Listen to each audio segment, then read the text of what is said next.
Welcome to Under the Hood Podcast. In this podcast, we pop the hood and give you an inside look at the hows and whys of our ministry here at Cornerstone Church. I'm Michael Nave, your host.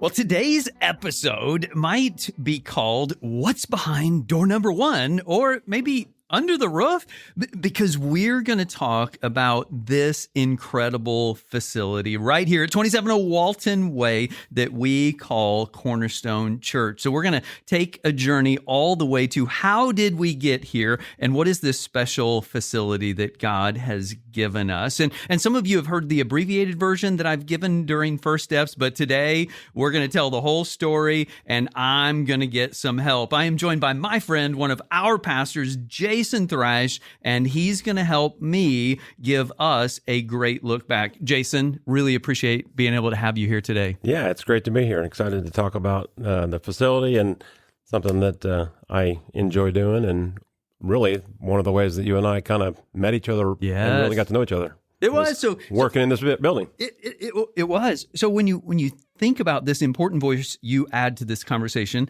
number one, you've been at Cornerstone longer than me. You just told me the 10-10. What was that? So I just realized today that we were at West Frankfort, Johnson City for 10 years, and now we've been in Marion for 10 years. So yeah. Pretty cool. Been a part of Cornerstone for 20 years. 20 years. And then we have Jody longer than me, and I'm up on 17. I mean, it's just, wow, the years are cranking by. So you've been here longer than me. You were personally involved in West Frankfort and Johnson City, as you just said. Yeah. We're going to get to those stories as part of this. And then 3, you are the director over all things facility for this incredible building that God has given us. So we're going to have some fun in this incredible conversation. And thanks for being here now, your third time on Under the Hood. It's the third time Under the Hood. All right. So first and foremost, let's go all the way back in 1998. That was a little further than what you and I have been involved. There was a group of people, started as about 30, then it turned into 70.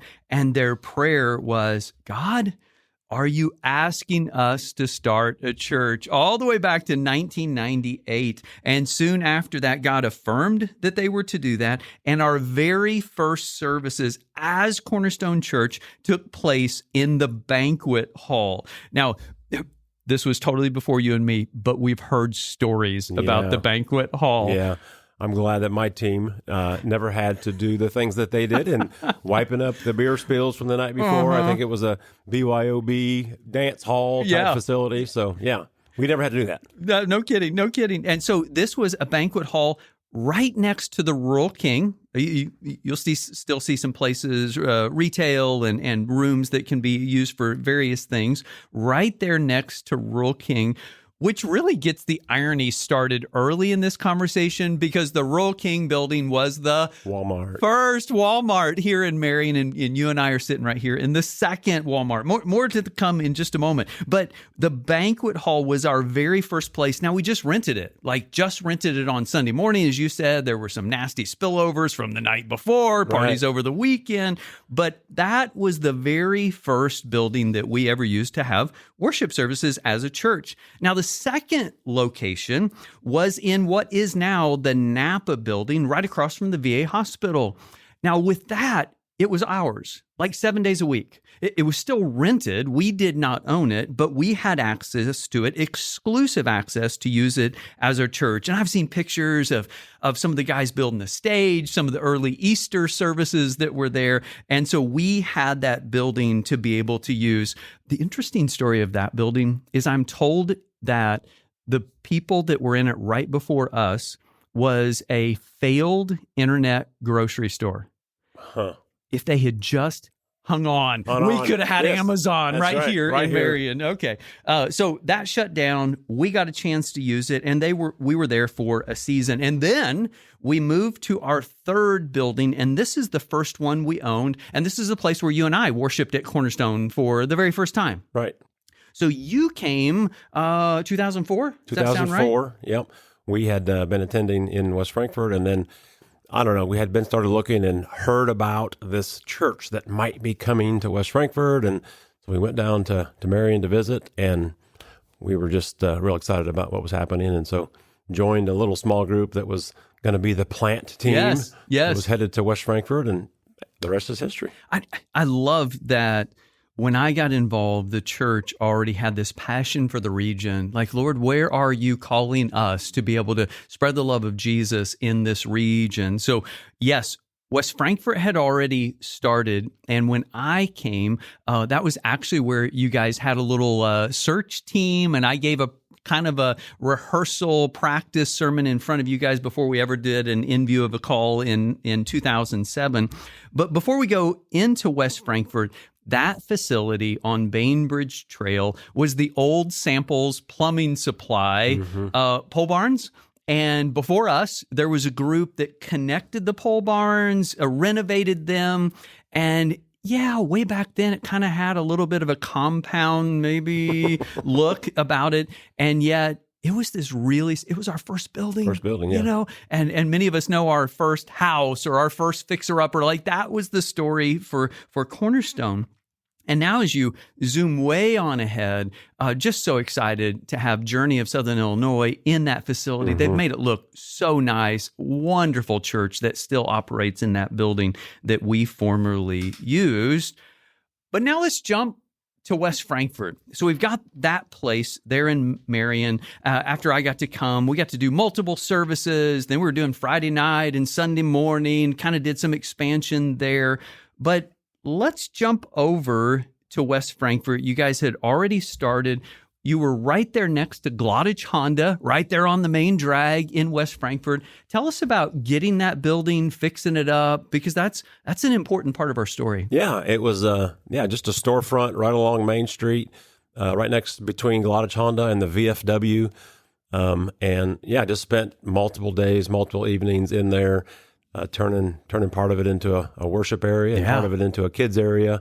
And we just had an amazing group of volunteers and team members that went up there. I think the number was 40 or 48. Yeah, that's what I remember. Kind of started, and it was a lot of fun. We actually started as a small group, as a home team in a home up there for several months, meeting before we had the building. And but it was just a really good time. Lots of neat, fun memories of our kids running around as we were painting and knocking down walls and building walls, and just a lot of fun.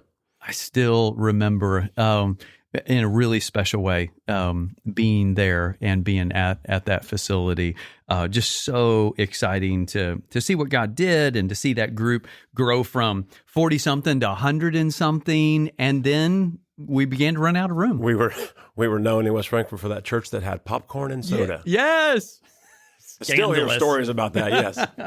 It was really good, and a special memory for that. And as we began to run out of room in West Frankfort, you were there on the weekend that somebody walked in and had a conversation with you guys with Pastor Robbie? Yeah, Robbie and I were actually working, I think, just doing some odd stuff, and someone walked in the building and said, "Hey, you guys don't know me, but I want to talk to you about a building, an opportunity." And it was just a couple miles down the road, a church that he had been leading and was kind of ready to retire and wanted to pass it on to someone else. And so, it was just a really special deal. Yeah. And wow, I remember then very quickly Robbie reaching out to me and saying, "Hey, Heartland Harvest Church," I think it was previously Praise World Outreach. And before that, it had been Grandpa John's. Yeah. Kind of like a Walmart type building. Yeah. Down in Marion, we're still on Bainbridge Trail, got the pole barns, but now we have a former retail space that has been two different churches that has been brought before us. Tell us about that building as we began to consider, can we pull this off? Can we buy this building? Can we assume this piece of real estate? Yeah, I don't remember the exact numbers, but I remember being like, wow, this is amazing, because they were basically going to let us just take over their mortgage. Right. Didn't really want much for it. And so we just had to go in and start rehabbing, and same thing, painting walls and fixing ceiling tiles and adding kids space, and just a lot of fun. That's I mean, that same team was now jumping into a new building, and yes, we had gone from 50 to 150 and busting at the seams in West Frankfort, and now we get a new space. So a lot of fun. I still remember the joy of coming up and serving with some of the folks there in the congregation to clean and prepare and paint, and what an exciting season that was. And if you drive north of Johnson City today, you will see on the east side of the road, Redemption Church, because officially took place January 1, 2016. We got to plant out what had been West Frankfort campus, had become Johnson City campus to be Redemption Church, where Pastor Robbie still serves. Yeah. And it's just so exciting to see what that church has become, to see it be part of the church in Southern Illinois, and still just so many good things happening up there. Yeah, it's pretty amazing, and love Robbie to death. One thing that just hit me, it was kind of fun when we had that building. We were actually a little bigger than West Frankfort, and so when we would have some special events, like we had special events at Johnson City, and we would have like some kind of a daddy-daughter ball or a different event. We had those there because we had the gymnasium next door. That's now a school is using that and renting that out. So we just had a lot of space. It was pretty cool. It was, and you're exactly right. We were getting more and more cramped for space in Marion. A smaller facility than what we had in Johnson City. And in 2009, it launched into what became a 3-year process. So you were primarily focused up north. Yep. And at that time, we were going through this process of Lord, what are we going to do? And there were two primary options. It seemed like one, we were either going to buy someplace else and renovate it, or secondly, we would build a brand new building right there on site, and went back and forth for 3 full years. Mm-hmm. And finally, we got the opportunity to be able to buy the second Walmart building in Marion that had been bought by a developer, and he was kind of ready to let it go in the midst of the market turn. I remember visiting Cash's Baker, which is now Auto Credit.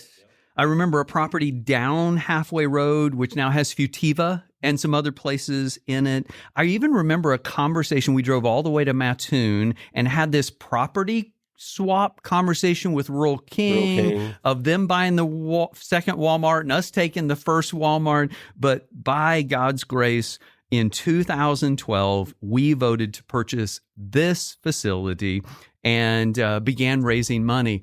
And it wasn't that it was over then. It was kind of like it just got started because we weren't making it. Mm-hmm. And in the 11th hour of raising money, there was a man in our church who kind of went all in. And he said, God told me not to let this fail.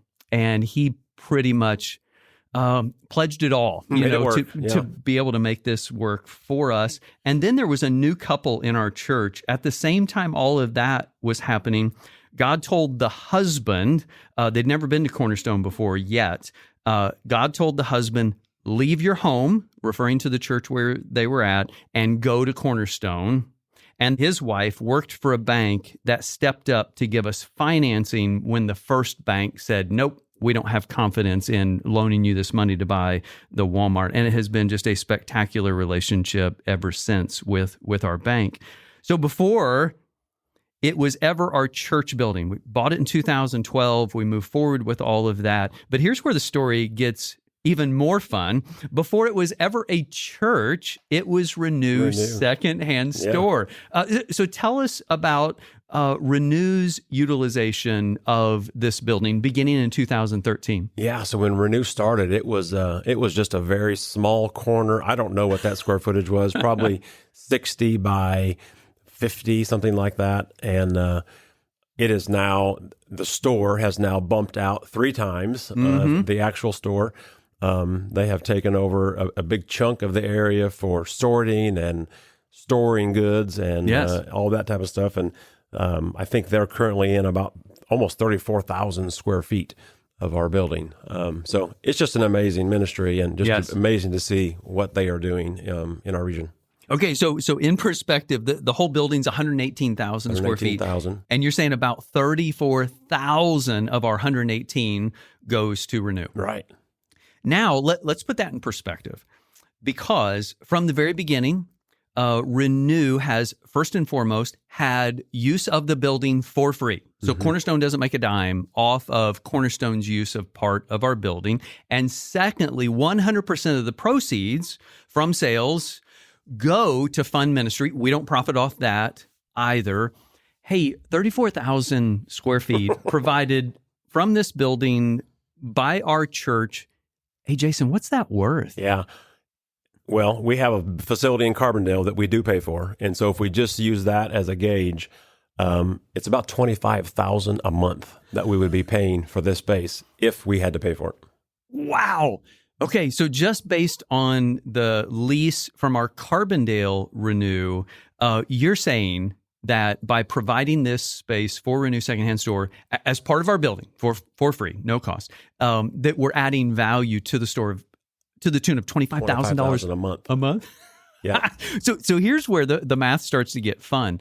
Our mortgage payment right now is $13,000, and we're providing value of like $5,000 to Renew alone. Right. Oh my goodness, that gets so exciting to see how we having a building provides incredible ministry space that allows thousands upon thousands of dollars to bless our region. What a beautiful opportunity. I dream of the day we get to do it again. Yeah, it's amazing. We get to buy another spot, building, have a church, give a free space for a Renew secondhand store. Oh my goodness. That is really exciting. Okay, so that's 34,000 square feet. Now let's finish the conversation right here, what we would call Cornerstone, like our church right here in this secondhand, with the secondhand store in the second Walmart in Marion. So we paid an original purchase price of $2.5 million. That's what we're still paying off. We've never borrowed more than that original purchase price. We've had this 10-year fixer-upper kind of thing. Jason, how much have we invested in the building on top of that purchase price? Yeah, on top of the purchase price, since 2014, we've put in $1.6 million in renovations, upgrades, ministry opportunities. Yeah, it's just been, there's been a lot going on. I did a First Steps this last week, and there was a lady sitting in one of our classrooms where we were doing First Steps, and I mentioned the Walmart building, and she said, I shopped here. And I still cannot believe this is the old Walmart building. Yeah. You know? And it has been many hours of people volunteering their time, thousands upon thousands of dollars pledged and given, that we've been able to turn a former Walmart building into something really special. Really special. And had we not had those volunteers, that number would probably be 2.6 million because we've had so many people that have stepped up and done former electricians doing electrical work for us and former plumbers doing plumbing work for us and just, stepping in and doing the stuff that could cost a lot of money. Absolutely. Absolutely. And as we look at the future, we continue to look for opportunities to make our space better. I know one of the things you've been looking at is like a solar project that could down the road like pay for all of our electricity. Like we continue to look for opportunities to make it better, to steward what God has given us. We look ahead and our note is to mature in 2032, but we're ahead. We're way ahead. We're way ahead on that. We'll get that knocked out of the way sooner than later. What an incredible blessing it is from God. What an incredible blessing our people have been, as you said, to volunteer, to give, to be able to have this facility that definitely meets our needs. We continue to grow into it, and then to provide this incredible space for Renew Secondhand Store that we get to be a direct blessing into our community. Yeah, growing into it has been really an amazing piece because when we need to expand, we don't have to build a roof and we don't have to put a foundation down. We just add more walls and just keep spreading into the void. Yes.